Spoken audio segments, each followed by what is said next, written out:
Hello বন্ধুরা, কেমন আছো? আশা করি সবাই ভালো আছো। আজকের ভিডিওটাতে ঠিক করলাম যে মানুষ যখন প্রতিকূল অবস্থার মধ্য দিয়ে যায়, সেই সময় সে কী করে তার মনের জোরটা বজায় রাখবে। এই ভিডিওটা খুব ন্যাচারালি আমার মাথায় এলো এই জন্যই যে আমি আমার জীবনের বেশিরভাগ সময়টাই ভীষণ প্রতিকূল অবস্থার মধ্যে দিয়ে আমার গেছে এবং প্রতিবার সেই প্রতিকূলতা কাটিয়ে উঠেছি আমার মনের জোর দিয়ে। কিভাবে আমি করেছি, কিভাবে করা যায় সেটাই তোমাদের সাথে শেয়ার করব।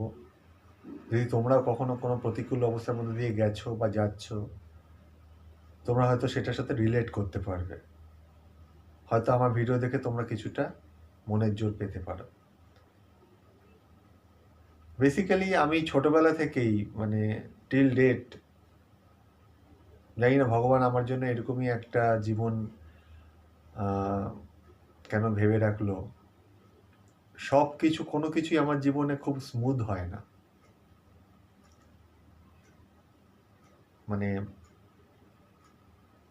ধরো যেটা মনে হলো যে এই তো ফটাকসে হয়ে গেল, কালকের মধ্যেই রেজাল্ট পেয়ে যাব, ঠিক কিছু না কিছু ঠিক হওয়ার আগে আগে এমন কিছু হবে যেটাতে ওটার সামনে একটা বাধা এসে যাবে, একটা অবস্টেকল এসে যাবে, আর আমার মনটা ভেঙে যাবে।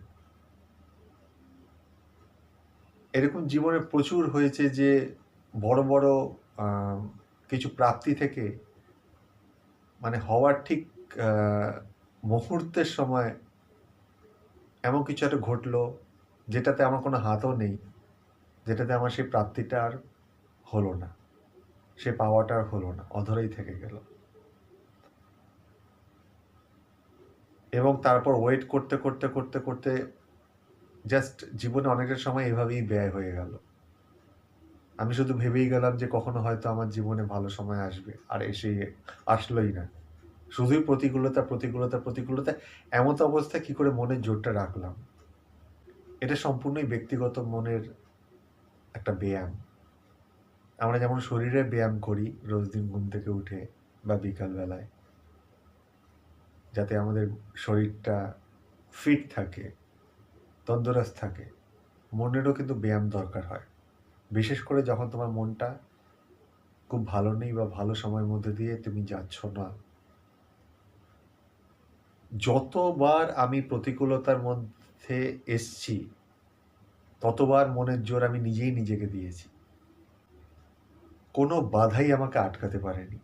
হ্যাঁ, হতে এইটা আমি বলব না যে আমি হঠাৎ করে খুব সাকসেস পেয়ে গেলাম, অন্য কোনো উপায়ে আমার জীবনটা খুব ভালোর দিকে চলে গেল, তা নয়।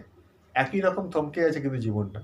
কিন্তু মনের মধ্যে আমি একটা সাহস খুঁজে নিই, মনের মধ্যে একটা আনন্দ খুঁজে নিই, নিজের মধ্যে নিজে আনন্দ খুঁজে নিই। কোনো পারিপার্শ্বিক বা বাহ্যিক উপকরণ বা উপাদানের দরকার নেই। ভগবান সেই শক্তিটা আমাকে দিয়েছে। ভগবান যতটা আমাকে দুঃখ দেয়, কষ্ট দেয়, কারণ জানে আমি সেটা সহ্য করার মতো ক্ষমতা আমার আছে। মনের মধ্যে এতটা অফুরন্ত এনার্জি দিয়েছে। সারা জীবনটাই আমার কষ্টের। এখনো টিল ডেট এখনো চলছে। আমি জানি না কতদিন আরো চলবে বা কত বছর চলবে। বাট স্টিল মনের মধ্যে একটা ঠিক জোর পেয়ে যাই ওই মনের ব্যায়াম করে। কিছুক্ষণের জন্য হয়তো মনটা খারাপ হয়ে যায় যে কেন আমার সাথে এরকম হচ্ছে, হতে হতে গিয়ে হচ্ছে না, কেন ভগবান আমার সাথে এরকম বিরূপ ব্যবহার করছে, আচরণ করছে, যেখানে অন্যজনের সাথে হয়তো সে খুব ভালো। সোশ্যাল মিডিয়াতে দেখছি তার এত উন্নতি হচ্ছে, শুনছি এর এই হলো, ওর ওই হয়ে গেল, তোর কিছু হলো না, এ এখানে গেল, এ সুইজারল্যান্ড গেল, এ জাপান গেল, এর এই প্রমোশন হলো, তুই সেইখানেই যেখানে ছিলিস সেখানেই পড়ে রয়েছিস। বিভিন্ন মহল থেকে শুনতে হয়, ডাইরেক্টলি বা ইনডাইরেক্টলি। বিচলিত হই না। আজকের এই ভিডিওটাতে হয়তো 10টা বা 12টা লাইক পাচ্ছি আমি এই শুরুর দিকে। আমি জানি, আমি জানি হয়তো কয়েক বছর বাদে এটাই 10-12 হাজার লাইকে হবে, যদি আমি কনসিস্টেন্ট ভিডিও দিয়ে যাই। সেটা একটা মনের জোর নিয়ে এসেছি মনে, যে ভবিষ্যতে আমার জন্য কিছু একটা ভালো ওয়েট করে রয়েছে। এই মনের জোরটা তোমাকেই আনতে হবে, কেউ তোমাকে হেল্প করবে না। বাবা মা তোমাকে উপদেশ দিতে পারে, জ্ঞান দিতে পারে, তাদের জীবনের অভিজ্ঞতা থেকে তোমার সাথে শেয়ার করতে পারে, তাদের ভালোবাসা তোমার উপর বসিয়ে দিতে পারে। হ্যাঁ, খুব ভালো বন্ধু থাকলে সে তোমাকে কিছু সাজেশন দিল, কিন্তু দিনের শেষে তুমি একা। তখন তোমার ওই তোমাকে এই প্রতিকূল অবস্থা থেকে, তোমাকে এই কঠিন অবস্থা থেকে কি করে বেরিয়ে আসতে হবে, তোমাকে নিজেকেই সমাধান বের করতে হবে। তোমার মনটা যখন যে কোনো হয়তো অন্য কোনো ছেলে হলে সে সেই সময় ভীষণভাবে অবসাদগ্রস্ত হয়ে পড়তো, আমি হইনি। এত খারাপ সময়ের মধ্যে দিয়ে গেছি, তাও চাকরি ধরেছি, ছেড়েছি, কেউ আমাকে ছাড়ায়নি, আমার ভালো লাগেনি আমি করিনি, আমার ভালো লাগেনি, বসের সাথে আমার মেলেনি, কলিগের সাথে আমার ঠিক মনোমালিন্য হয়েছিল হয়তো, বা হয়তো সবকিছু ঠিক ছিল, তো আমার জবটা ভালো লাগেনি। ওই ডেস্কে বসে 9টা থেকে 5টা আমি পারিনি, আমি বেরিয়ে এসেছি। আরেকটা জব না পেয়ে আরেকটা ছেড়ে দিয়েছি। নিজের মনেও আমি নিজেকে বারবার কষ্ট দিয়েছি, কেন করলাম, নিজেকে কষ্ট দিয়েছি বারবার, এই প্রশ্ন করে করে নিজেকে। আবার নিজেকে সান্ত্বনা দিয়েছি যে ওই সময় যেটা করেছি সেটা ওই সময়ের জন্য হয়তো ঠিক ছিল। এখন আমি যখন ঠান্ডা এসি রুমে বসে ভাবছি, নো, তখন ওই সময় ওই ক্রাউডেড অবস্থায়, ওই সময় আমার মেন্টাল অবস্থা যা ছিল, আমার সাথে যা হয়েছে, ওই সময়ে আমি ঠিক সিদ্ধান্তই নিয়েছিলাম। নিজের মনের কাছে আমি, নিজের বিবেকের কাছে আমি কনভিন্সড। দিনের শেষে যখন ঘুমাতে যাব, হ্যাঁ, আমি আমার নিজের সোল, আমার আত্মার কথা শুনেছি, আমার নিজের মনের কথা শুনেছি। আমি পরের দিন ঘুম থেকে উঠে সেই উদ্দীপনা নিয়ে আবার দিনটা শুরু করব।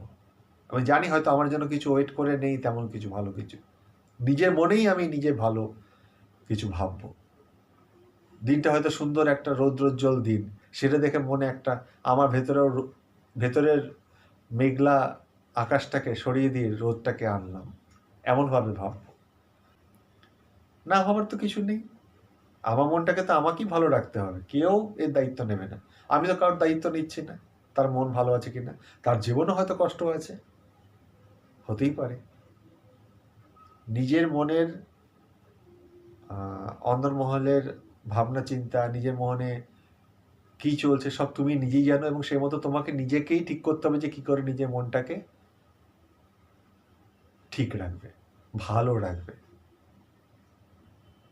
তোমার মনটা কিন্তু একটা ঘোড়া, সেই ঘোড়ার ওপর সাওয়ার তুমি নিজেই, অন্য কেউ না। তোমাকে নিজেকেই কন্ট্রোল করতে হবে তোমার মনটাকে।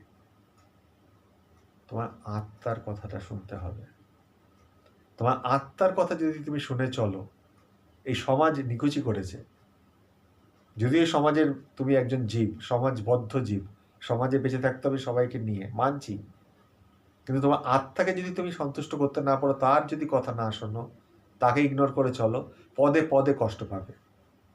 কিন্তু যদি তুমি সোসাইটির কথা না শোনো, তাও ঠিক আছে, কারণ তুমি তোমার আত্মার কথা শুনছো, মনের ভেতরে একটা আরাম পাচ্ছ, এবং সে আত্মার কথা শুনলে একদিন তোমার জীবনে সাকসেস আসবেই, গ্যারেন্টিড। আজকে আমার জীবনে হয়তো প্রতিকূল অবস্থার মধ্যে দিয়ে যাচ্ছি, তাও আমি যদি ভাবি যে 10-12 বছর আগে কি অবস্থা ছিল, বা কয়েক মাস আগে কি অবস্থা ছিল, তার থেকে বেটার পজিশনে এখন এসেছি। ভগবান আমার পরীক্ষা নিয়েছে, এখনও নিচ্ছে, এবং যখনই মনে করেছি যে আমি আর পারবো না, সব কিছু শেষ হয়ে গেল, আমার পরিবারের জন্য চোখের জলও ভগবান দেখতে পাচ্ছে না, মা বাবা কষ্ট পাচ্ছে, ওয়াইফ কষ্ট পাচ্ছে, বাচ্চাটা নতুন হয়েছে, আমি কষ্ট পাচ্ছি, হয়তো ভগবান সেটা বুঝেও বুঝছে না, কিছু না কিছু একটা ব্যবস্থা ভগবান করে দেন। যখনই ভাবি যে সব কিছু তলানিতে এসছে, ভগবানের ওপর থেকে বিশ্বাস চলে যাচ্ছে, আর কিছু হবে না, হয়রানি, আমি জাস্ট ঘুমিয়ে কাটিয়ে দেবো, অবসাদগ্রস্তর একদম চূড়ান্ত পর্যায়ে চলে গেছি, পরের দিন কিছু না কিছু এমন একটা ঘটলো, অন্তত সামনে 3-4 মাসের জন্য তোমার আর চিন্তা করতে হবে না।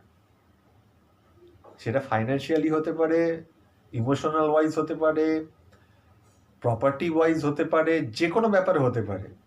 যেটা নিয়ে তোমার হয়তো মানে জীবনে উথাল-পাথাল চলছে বা প্রবলেম চলছে, কিছুদিনের জন্য হয়তো, কিছুদিনের জন্য, পুরোপুরি নয়, এভাবেই ৩-৪ মাস করে কিন্তু ভগবান তোমাকে ঠিক প্যাকিং করে যাচ্ছে। আমরা হয়তো যখন প্রতিকূল অবস্থার মধ্যে দিয়ে যাই খুব দোষারোপ করি ভগবানকে, নিজের হতভাগ্য জীবনটাকে নিয়ে, তার ভাগ্যটাকে নিয়ে। কিন্তু এখান থেকে বেরিয়ে আসা এভিনিউজ গুলোও কিন্তু ভগবানই দেখাচ্ছে অবচেতন মনে। তোমার মধ্যে যে বুদ্ধিগুলো আসছে, এই যে চিন্তা ভাবনা, এটা কে দিচ্ছেন? উনিই দিচ্ছেন। তুমি তো জাস্ট একটা বডি, ইউ আর নাথিং। এই বডিটা নাথিং। মৃত্যুর পরে এই বডিটা কিছু না, ওই আত্মাটা থেকে যাবে, অন্য একটা বডি খুঁজে নেবে। আমি যে কথা বলছি তোমার সাথে, it's not my body, it's my soul talking to you. Soul connect with Kaushik. Body চিতায় ভস্ম হয়ে যাবে মৃত্যুর পরে, সোল থেকে যাবে। নিজের সোলের কথা শোনো। এই সোলই তোমাকে ডাইরেক্ট করে গেছে, করে যাচ্ছে, করে যাবে। যে যার নিজের সোলের কথা শোনে না, সে সাময়িকভাবে হয়তো সাকসেস পাচ্ছে, জীবনে আনন্দ পাচ্ছে, শান্তি পাচ্ছে, পুরোপুরি নয়, কোথাও না কোথাও সে দুঃখী। যতই সে কোট প্যান্ট পরে ঘুরে বেড়াক, ব্লেজার পরে ঘুরে বেড়াক, মার্সিডিজে ঘুরে বেড়াক, বড় বড় চাইনিজ খাক, তন্দুরি, মোগলাই যাই খাক না কেন, বড় বড় হোটেলে, এইখানে যাচ্ছে, জাপান যাচ্ছে, ইন্দোনেশিয়া যাচ্ছে, আমেরিকা যাচ্ছে, কোথাও না কোথাও ভেতরে সে ফাঁকা। তুমি জানো না, সে জানে। কিন্তু এমন একটা ছেলে হয়তো তার জীবনে অতটাও মানে রোমাঞ্চ কিছু নেই, ঘরেই বসে থাকে, মাঝে মাঝে হয়তো একটু বাজার গেল, পরিবারের সঙ্গে ২ ফোঁটা গল্প করলো, আবার সে ঘরে বসে সে নিজের মতো নিজে আছে। কিন্তু সে কি বলতো, তার মনে শান্তিটা আছে।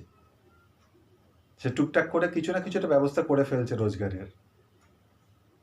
হয়তো তার মতো না, নিজের মতো, কচিত, তার ৪ ভাগের ১ ভাগও না।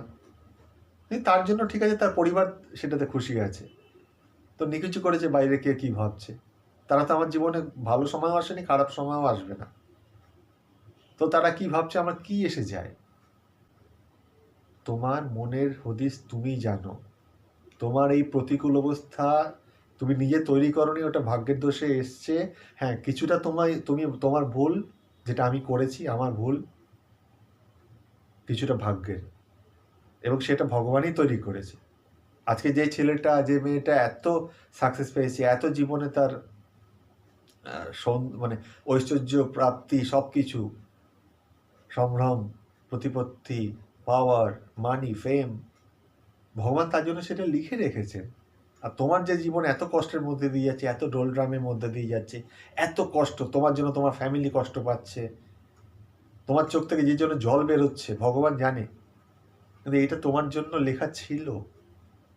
একটা কথাই আছে, এটা আধ্যাত্মিক কথা, যাদের জীবনে যত বেশি দুঃখ, জেনে রাখবে ভগবান তাদের খুব কাছে রয়েছে। তোমার জীবন যদি খুব খুব বাজে অবস্থার মধ্যে দিয়ে এখন যাচ্ছে, বুঝে রাখবে যে তুমি খুব ক্লোজ, খুব কাছাকাছি এসে গেছো জীবনের একটা চরম আনন্দময় মুহূর্তের সাক্ষী হতে। ভগবান তোমার সাথে আছে। যে যত কষ্ট পায়, যত তার কষ্টের পরিমাণ বেশি, কষ্টের ঘনত্বটা বেশি, বুঝতে হবে তার জীবনে পরীক্ষা তত বেশি, ভগবান তত তাকে বেশি ভালোবাসে।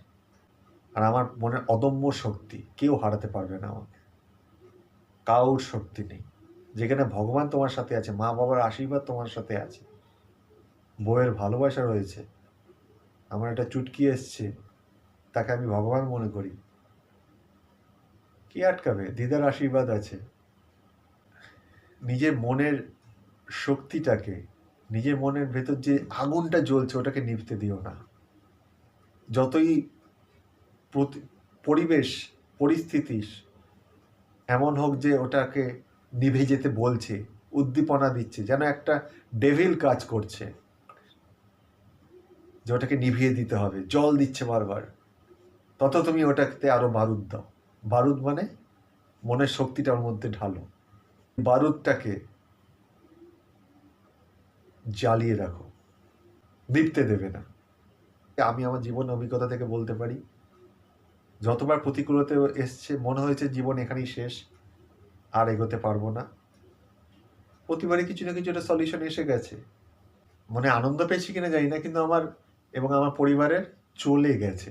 আর্থিক দিকটা বলছি। আর্থিক দিকের সঙ্গে কিন্তু অনেক কিছু লিঙ্ক থাকে। মানসিক, শরীরের স্বাস্থ্য কেমন থাকে, আবেগের দিকটা। আজকে এই যে ইউটিউব করছি, অবশ্যই আমার মনের কথা বলার জন্য। কিন্তু হ্যাঁ, আমি অস্বীকার করব না। ইউটিউব থেকে আমি রোজগারও করতে চাই এবং এটাতে কোনো অন্যায়ের কিছু নেই। প্রাণ শক্তি যেটা, প্রাণ শক্তিটাকে নিভতে দিলে হবে না। ওটাই হচ্ছে তোমার অ্যাসেট। এবং এই ভিডিওটা তুমি এই জন্যই দেখছো কারণ তুমিও এই অবস্থার মধ্যে দিয়েই যাচ্ছ, নাহলে তুমি এই ভিডিওটা এতক্ষণ ধরে দেখতে না। থাম্বনেইল বা টাইটেল পড়ে তুমি কেন ঢুকেছো এই ভিডিওটাতে? কারণ তুমি এই পরিস্থিতির মধ্যে দিয়েই যাচ্ছ। এই ভিডিওটা হয়তো সবার জন্য নয়, কিন্তু খুব কম মানুষের জন্যও নয়। প্রত্যেকটা মানুষ এই সময়ের মধ্যে দিয়ে যায়। কেউ অনেক দিনের জন্য, কেউ কম সময়ের জন্য। প্রত্যেকেরই এই ভিডিও কাজে লাগবে কোনো না কোনো সময়। চ্যানেলটাকে সাবস্ক্রাইব করো, লাইক করো, কমেন্ট করো, শেয়ার করো। আমার কথাগুলো আরও মানুষদের মধ্যে ছড়িয়ে দাও, যদি তারা আমার কথা শুনে উদ্দীপনা পায়।